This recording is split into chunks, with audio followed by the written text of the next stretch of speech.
Dr. Moody, where did the idea of drink offerings come from? Or was it even a biblical idea? He is referring to Numbers 15, verse 5 through 10. Numbers 15, verse 5 through 10. In that verse, it describes this idea of when you would bring a burnt offering to God, and you would cut the bull up, and you would bring the bull, and you and the priest would burn the entire offering up. You would always top off the offering with a drink offering. As the bull was burning up, when the meat was burning up and the smoke was coming up, you would always pull out the wine and pour out some wine, and it was called a drink offering, or get this, a crown offering. Where you would finish the deal, where you would close it up, and you would literally pour this wine out. It wasn't a drink offering where we turn it up a fifth. I hate to disappoint some of y'all. Some of y'all are like, my pastor gave me the permission today to have a drink offering. Every day I might have a drink offering. I'm going to say, God, no. The drink offering was poured out.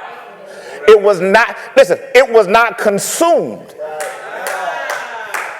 But it always served as a way to top it off and to crown off your offering. It was never, a drink offering was never given by itself. So you would never come to the priest and say, listen, this for the Father, and this for the Son, and that one. No. The drink offering was never for individual consumption. The drink offering was there. I'm teaching you this morning. Was there to say the sacrifice is now complete.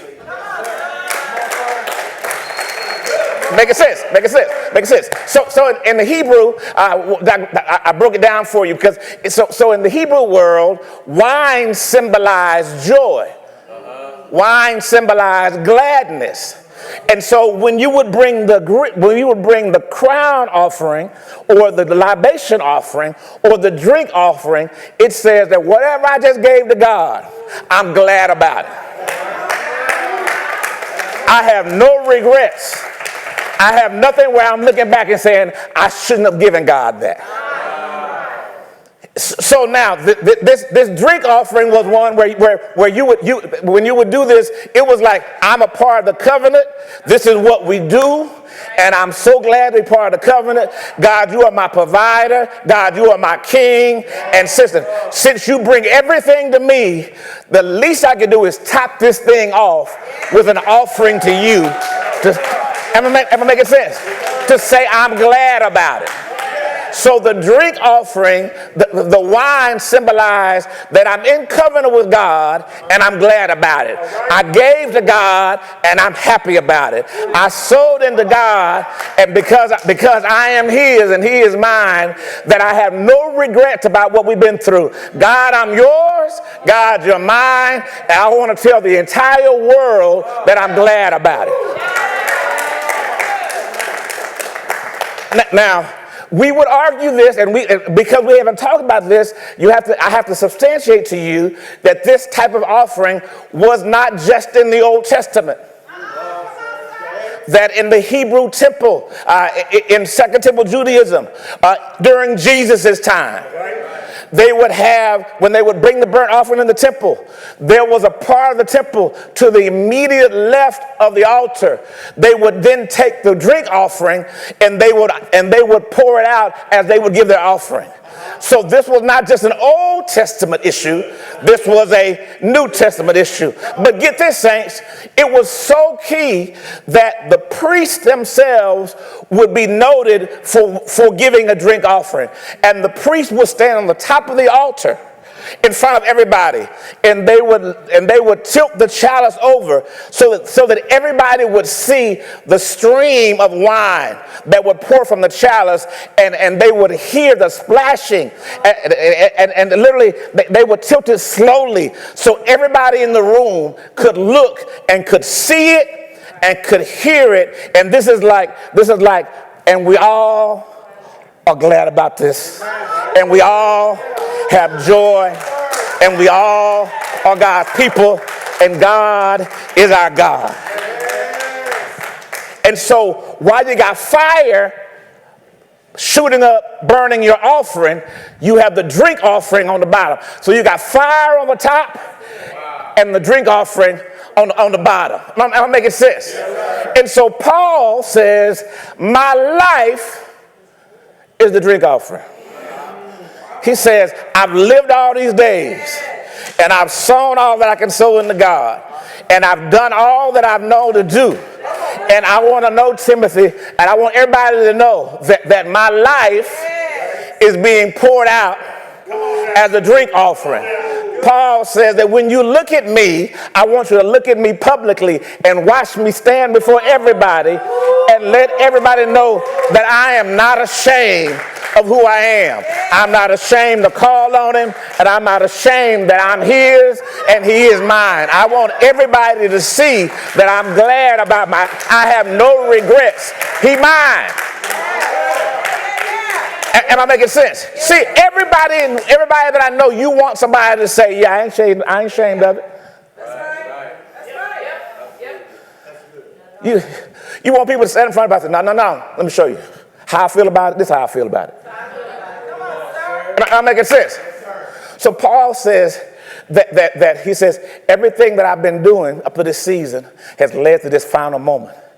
And this is I'm pouring out my life now on the altar. This is the last bit of me.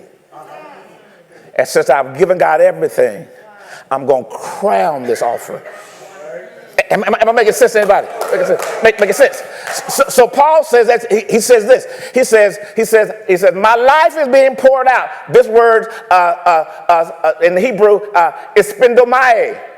It literally means, it's a drink offering. It means that I am publicly telling everybody that I am God's.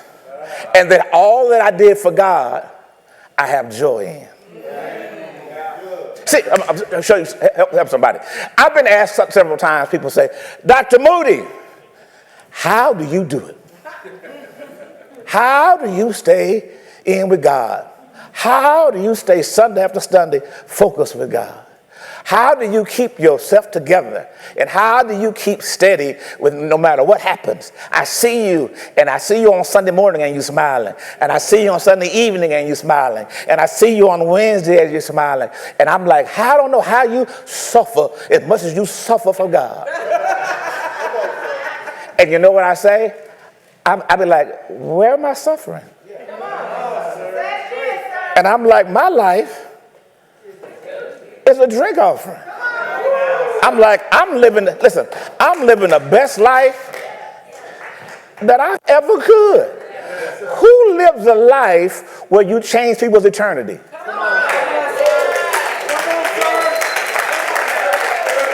Am I making sense?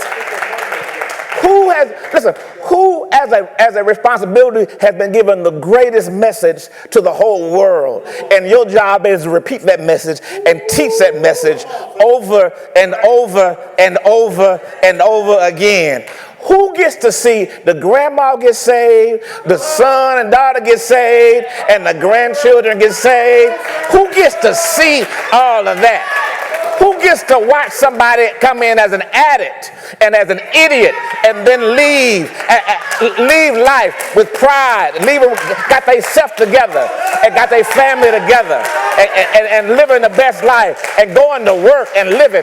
Who gets to see the sick get raised? Who gets to see? Who gets to see all that? I say, man, I got the best job ever. What am I saying? That my life is being poured out as a drink offering. Am I making sense? Make it sense? So what I say to you is, listen, on your last Sunday, you get to declare to God and the devil. The devil looks at you and says, woo, it's been a long year. Oh my God, it's been the worst. It's been so hard for you all year. And you get to look at the devil in his face and say, today, I am declaring to you, for you and every demon that's attacked my life. Every demon that's tried to discourage me, every bit of depression that's attacked me, and I get to say to all of y'all, look at me now. And I get to go publicly and declare, ha ha ha, ha ha. I'm still living. I still got hope. Thank you for worshiping with us today. If you liked this message, you can find the rest at cmllcstore.com. We invite you to join us again for our extraordinary worship services every Sunday at 10:30 a.m., Sundays at 4 p.m., and Wednesdays at 7:30 p.m. Central, where Dr. Moody teaches how to understand the Bible, and you can get all your biblical questions answered. We look forward to connecting with you. We ask that you subscribe to The ROCK-ATX on YouTube and follow The ROCK-ATX on Facebook and Instagram to stay connected to all The Rock is doing. You can also get connected on our website at TheROCKATX.org. Again, thank you for worshiping with us, and be blessed.